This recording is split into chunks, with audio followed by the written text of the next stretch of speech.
Yeah. Welcome to Savini Land. Yeah. Welcome to Savini Land, the special effects studio of Tom Savini, whose work has chilled us and thrilled us in movies like Dawn of the Dead, Creepshow, and Friday the 13th, and many, many others.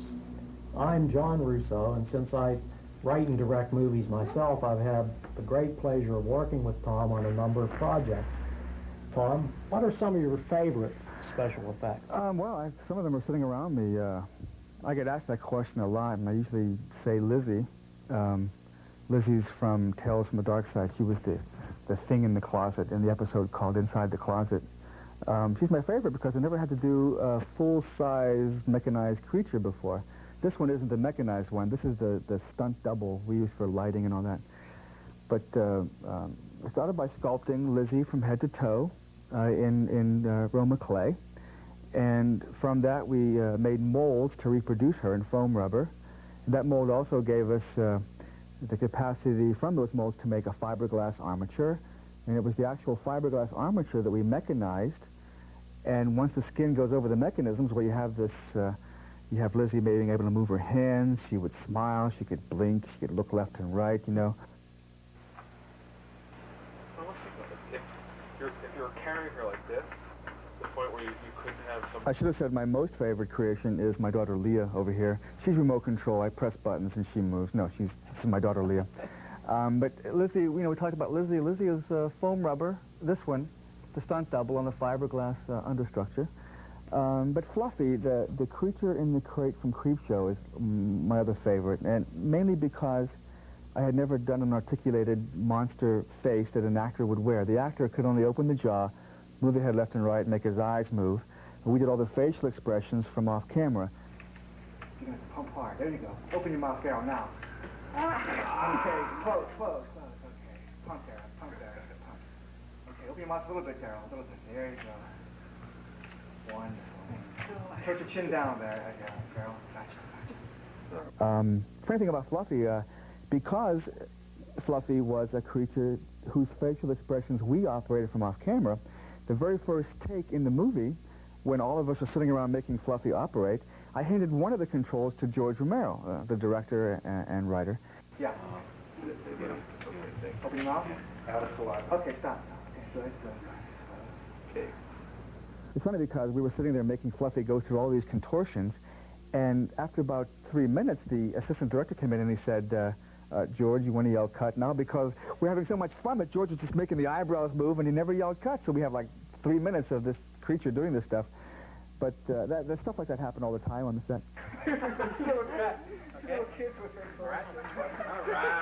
Which is from Tales from the Dark Side, another episode I directed called Halloween Candy.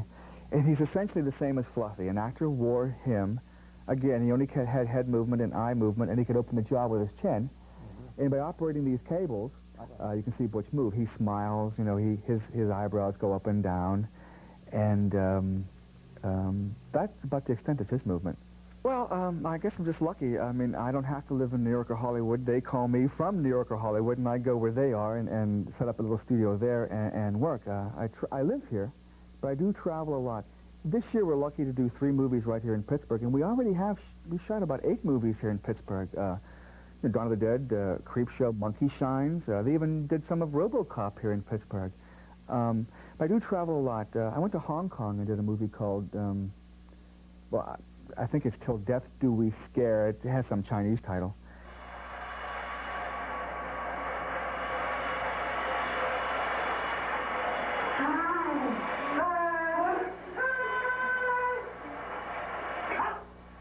But in that movie, there were a lot of interest. It was a comedy, so we had a lot of interesting, funny things. That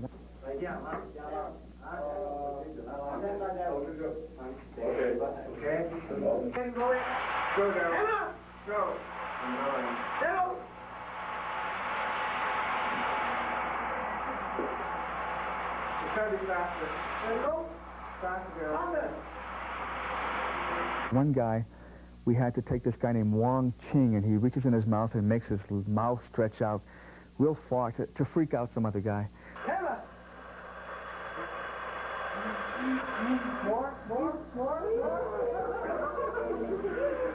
In the finished take, the guy, we did many takes of him stretching a little bit first, because we didn't want it to tear. And then when we saw it wasn't tearing, we did a take where he stretches his mouth out real far and does this kind of move. And then eventually a bird flies out of his mouth. You know, you have to see the movie to understand what the hell is going on.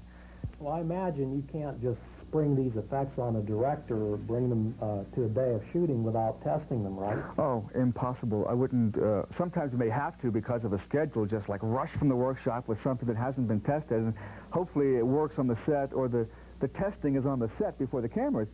But normally we have to, for our own good, test things in our shop. Well, for example, Jason, I mentioned that I had to travel to Hollywood, and in traveling to Hollywood was for Friday the 13th, Part 4.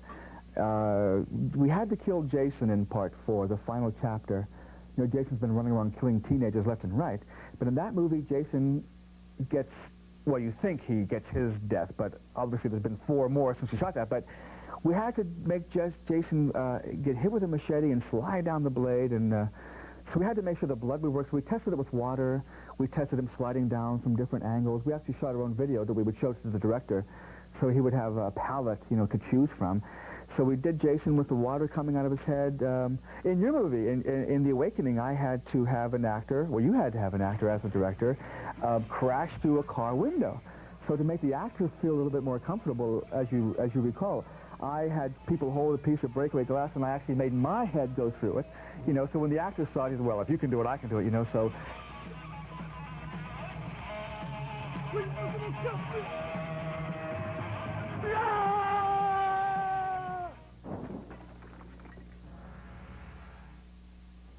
And bullet hits. We have to test bullet hits on various people. I think almost every movie that there's a bullet hit, I would grab somebody from my crew, or a friend would come to visit and say, hey, let me test this on you, you know, so. We pull a bullet hit on him, and we test the squibs, you know, on his head, or my assistant's head. Roll sound. Rolling. Scene 60, Apple David, take 1. And everybody settle. Okay, neck blood, gagging. Action, Gary.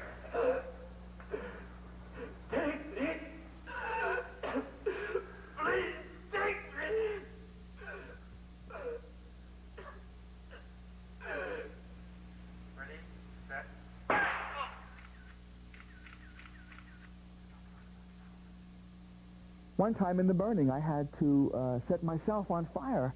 The stuntman came in, he did a wonderful fire gag, but when he was gone, and he was being paid quite a fee, I said, look, you know, I can do this. When it comes to my legs, you know, don't use a stuntman. I can set my own legs on fire.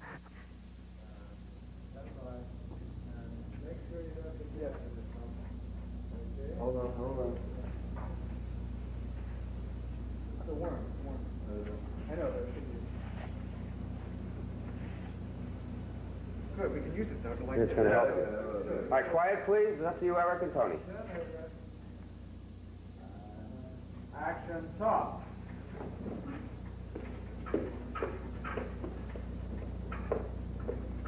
Okay, and slow job.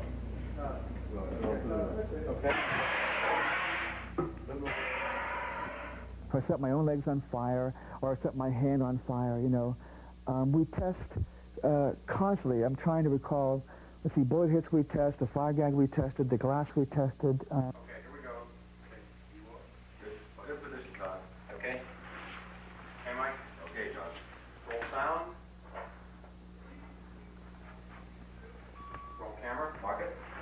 Mark it. Can you mark it? I can't see. Yeah, it's marked. Go ahead. Okay, Georgia, let's go. And act.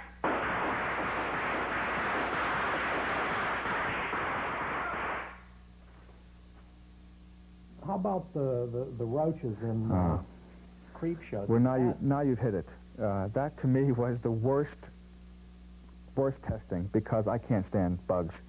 Bugs, spiders, and here's roaches. Here's 28,000 roaches, and I had to make, I had to do the scene where thousands of roaches are coming out of E.G. Marshall's mouth and his chest, and I personally I never wanted to be in the same room with those things. So, for the test, we were in the bathroom somewhere with a facsimile of E.G. Marshall, and a syringe, and the entomologists weren't there, so I had my 17-year-old assistant fill up this syringe, that was fastened behind E.G. Marshall's mouth with roaches, and when they were finished, when they were loaded, he called me in, and I remember coming in and putting my hand on E.G. Marshall's, I don't know why I did this, on E.G. Marshall's mouth, because there was a trapdoor in front of the syringe where the roaches were contained. And I didn't know this, but the trapdoor was gone. And so I'm looking at E.G. Marshall and I'm testing, and then these roaches came between my fingers. And my recollection is seeing the roaches, and all of a sudden I remember being on the other side of the bathroom. I don't remember jumping up and running, but I just remember being there, because that's how bad they scared me. So it also taught us that by pumping blood into the tips of these syringes, the roaches, when they passed through, would be covered with blood. So we saw in the test that these roaches left little roach footprints across E.G. Marshall. And let's see, in the same movie with Creepshow, we had the specter that appears in the window at the beginning of the film. It's a skeletal thing that's floating in the air, and his clothing is waving around, and he looks at the kid, and he beckons him to look at the garbage can. Well, that's a real skeleton from Carolina Biological Supplies that my assistant and I mechanized. And we had to test. Now, that's an example where he is soaking wet with paint. We never tested him. And on the set, we had to test him. So there's George with the camera, and like 6 people behind operating different mechanisms. George is talking, I'm talking, and about, well, make his eyes move left to right a bit more, or raise his chin, or move his hand over there.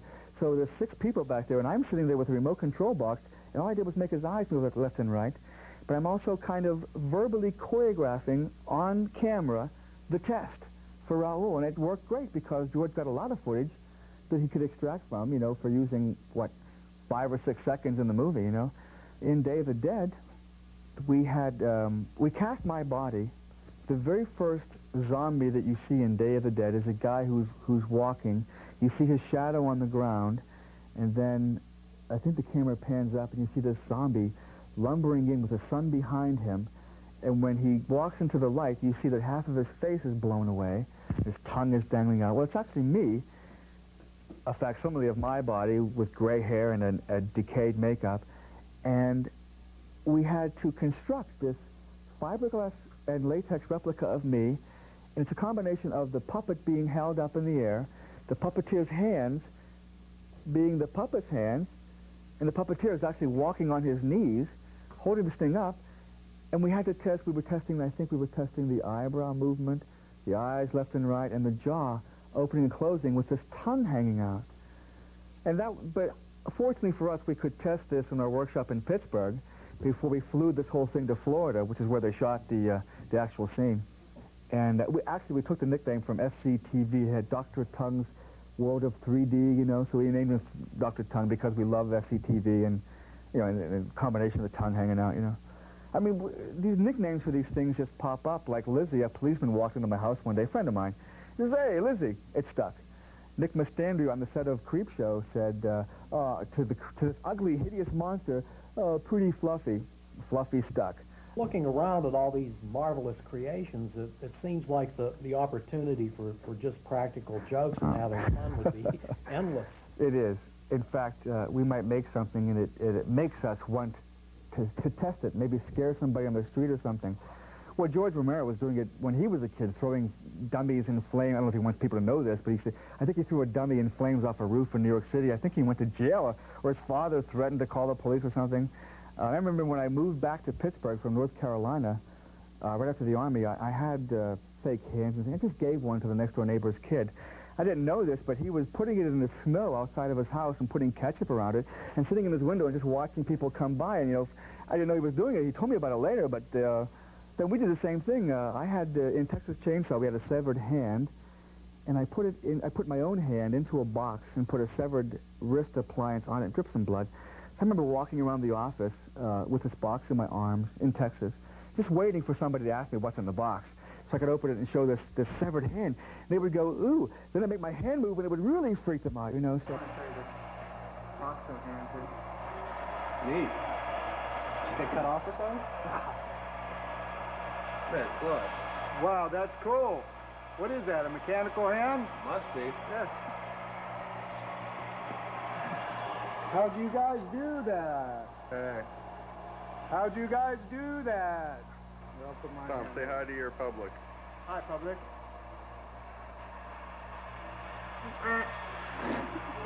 Or sometimes I'll be lying in my bed, minding my own business, watching TV, and I'll hear the neighborhood kids playing outside.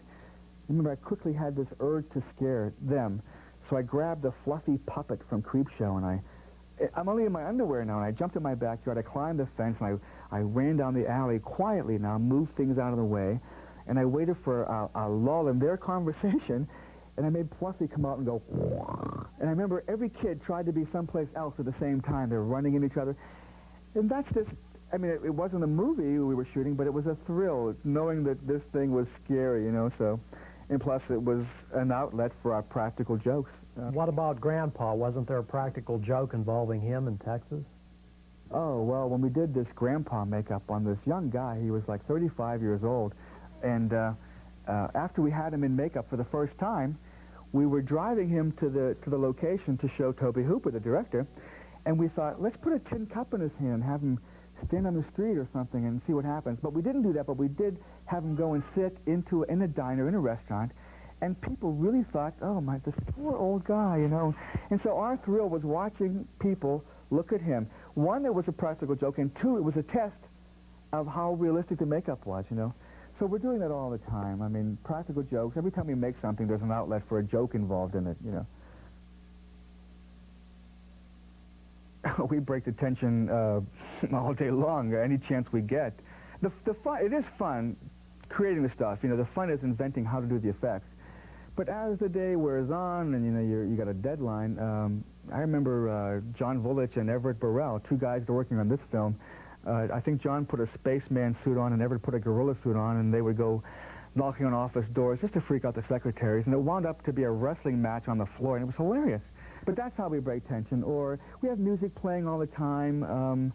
Even though it's an 8-hour day, I might let them have like a 2-hour lunch and go buy magazines, because, you know, we come here when it's dark in the daytime, we leave when it's dark, we're missing a lot of daylight. Now, like our whole summer seems to just zip by when we're preparing for a film. And right now you're preparing for one film and maybe even two. Well, it's two films in one. George Romero is directing. It's 2 movies in one, like Creepshow was 5 movies in one. Dario Argento is directing his segment, and George Romero is directing his segment, but we're working like it's one movie and doing all the effects on that. Well, like some lunch day, we might go and ride on my boat, like on the river, just take a nice relaxing boat ride in the sun. You come back and the crew is, you know, refreshed, you know, and it makes them work even better, you know, when there's some outlet for their what do you want, their imagination, you know. And sometimes just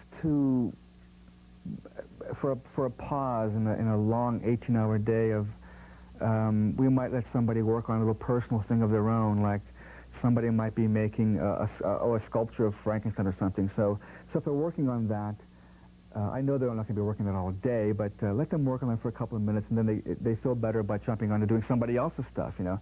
My own self, between films, I'm sculpting a bust of my father, or I did I had this wrought iron gate in front of my house, and I thought, gee, it looks kind of, it's pretty, but it's kind of barren, so I sculpted a gargoyle kind of a thing, you know, like a demon head, and I actually used a pattern on the gate, and so I sculpted the demon to fit the pattern, and then I cast it in fiberglass, and now it's sitting on my gate at home. Or I had a life mask, a life cast of myself. I thought, you know, I've always wanted a Phantom of the Opera face for myself, so I sculpted my face into Lon Chaney's face, and then stretched that into the Phantom of the Opera, and I sculpted it in clay and made plaster molds, and now that's sitting on my bookcase at home. A perfect example. I was doing Monkey Shines. And Monkey Shines, my attitude is I panic first until my shelves start filling up with the effects that are required in the film. And when that happens, it's easier for us schedule-wise toward the end of the shooting schedule. Instead of rushing to get things ready, everything is done and on the shelves. Now we have time to play. So Halloween came up, and Everett Burrell and myself decided to make me into this demon for my Halloween makeup. So I sculpted the horns, Everett did the makeup, and Everett actually applied it, and we walked around the sets on Monkey Shines shooting video of me in this demon makeup, and now I got this beautiful poster of myself in this demon makeup. The actual DP, the director of photography on Monkey Shines, said, oh, let me photograph it. I have to photograph it. He did this nice red light and smoke, you know. Now, instead of having Polaroids of the makeup, I got this wonderful beautifully composed and shot picture of myself as a demon, you know, which I now have a poster of, you know. Remember the machete you made? I think it was used in Friday the 13th and maybe Dawn of the Dead. And then we got to use it in Midnight, so the thing got 3 uses. Yeah, yeah. I like to use the real actor as much as possible, so we just devised a fake knife that when it's against somebody's neck, it looks like it's cutting through.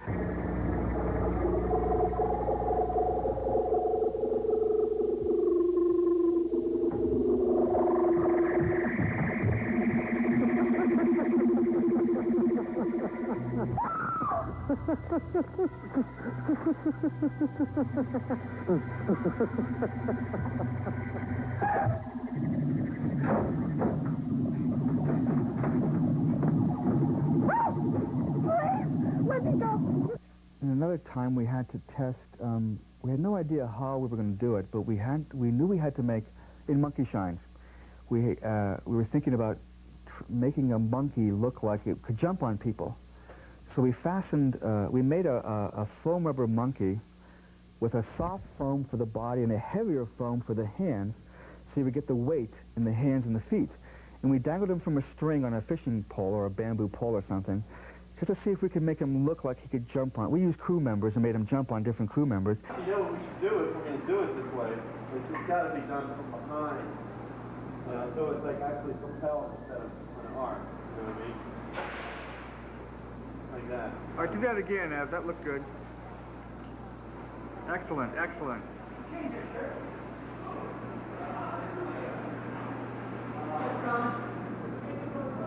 I'll make you crazy with it.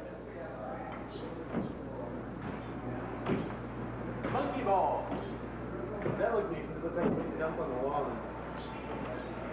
And when that worked, I was excited about going to George and showing him how it worked. But now George was in an office around the corner. So as I was walking down the hallway, I realized if I could make the monkey perhaps jump around the corner and land on his desk. And the first time I did it, it worked. I had made the monkey on the pole, and I flipped him around the office, and George was sitting there minding his own business, and this monkey jumped on his desk, and we knew that it could work. Another time, we had this mechanical monkey that we named Robo-Chimp. This is Robo-Chimp right here. Now, Robo-Chimp could, you know, he could open his mouth and make his head move left and right. And this was mainly for when an actor in the film would be talking to a monkey, you know, as long as the monkey's head could move up and down, and I'm talking to it. See, the real monkeys wouldn't sit still for anything, you know.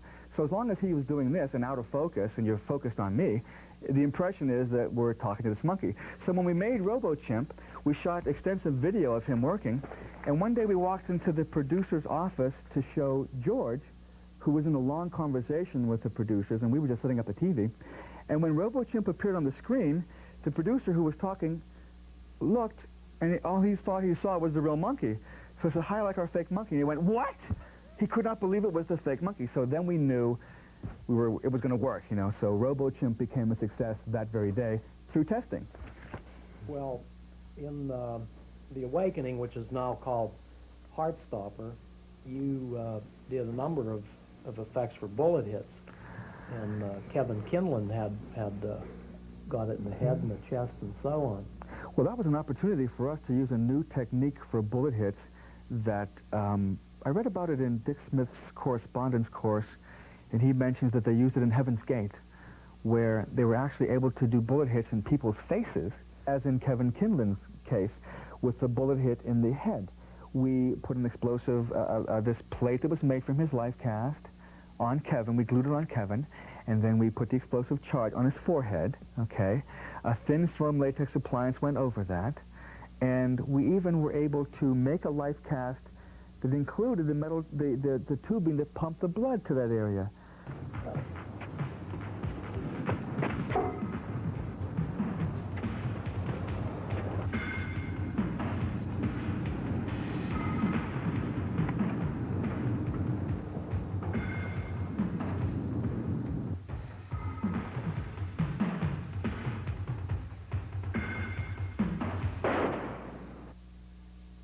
This would be the outline of the metal plate where the explosive charge would be.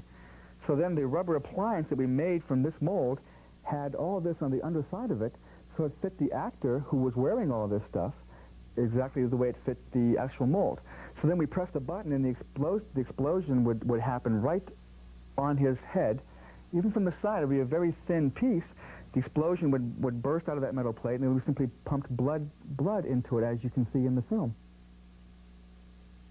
Of course, in the movie, you played the role of Vargo, a cop who's trying to hunt this vampire down.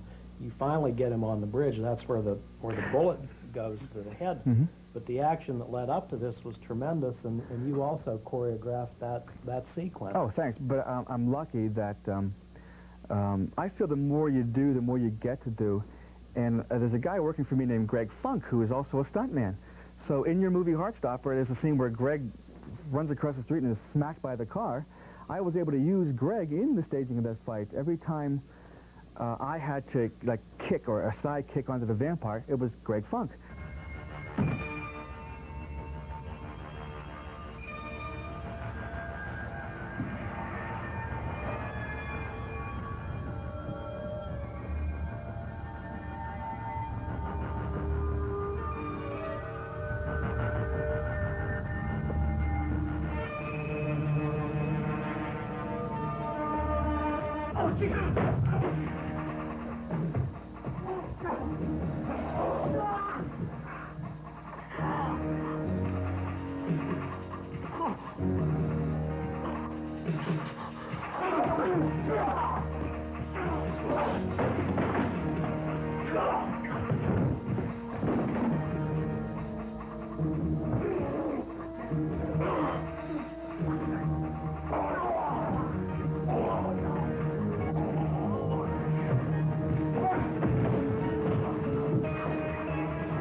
The fight, when the vampire is escaping the room and jumps out the window, it's actually Greg Funk wearing a mask of Kevin Kinlan, the actor.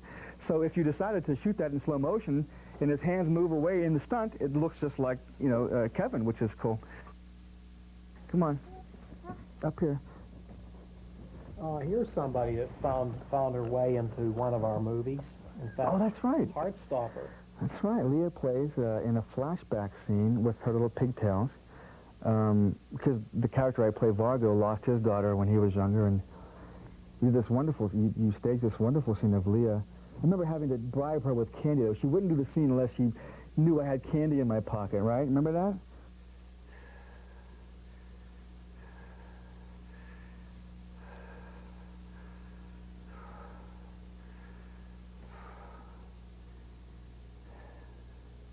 John, you've been down here for hours. When are you going to quit? Gotta stay in shape to go after the bad guys.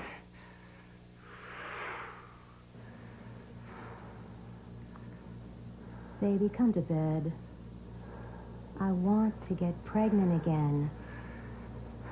I know another child won't take Kathy's place, but it would give us somebody to live for besides ourselves. You gotta be crazy to even think about bringing another child into this world.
when we did You Ran to Daddy, and it was very sad. Remember we watched it and we got a little misty on there.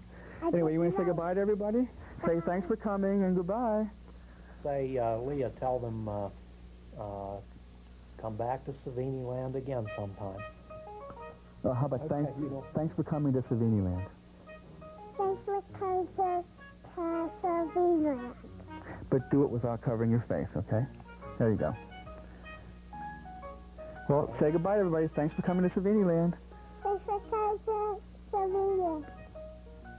Bye, everybody. Bye. Bye everybody. My daughter, Lucy. Watch.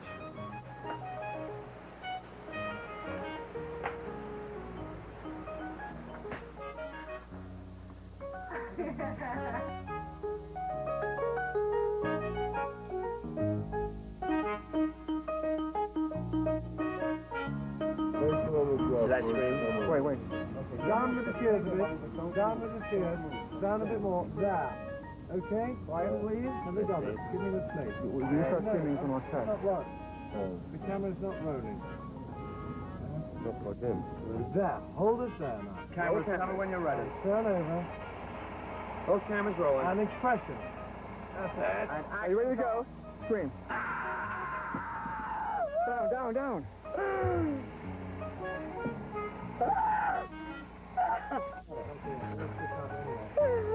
Action, Tom. Talking to it. Wait, it's all coming out the inside. Okay.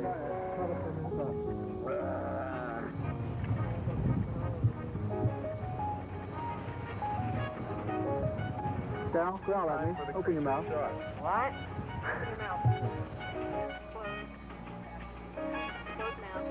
Lift your hand up, Joe, just so I can see it in the frame. Joe, lift your hand up so I can see it, that's all. Yeah. The other one, give me the back of your hand, that's right.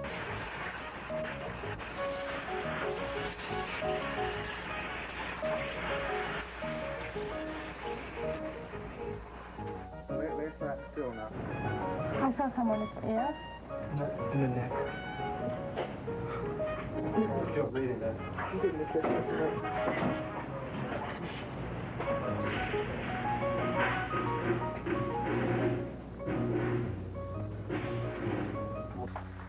$70 Baker, take one. Target. Okay, here we go. Next. See ya. Go.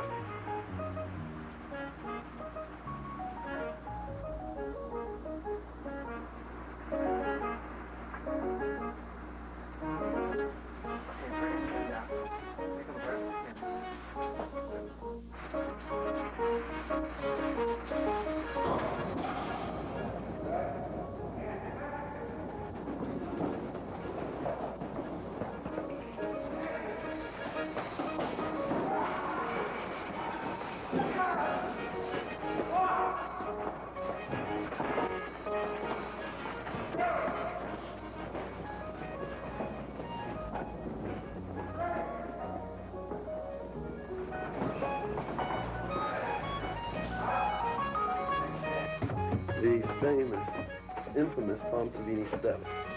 Look at that, he's even working out to other guys. And you couldn't even do one of them.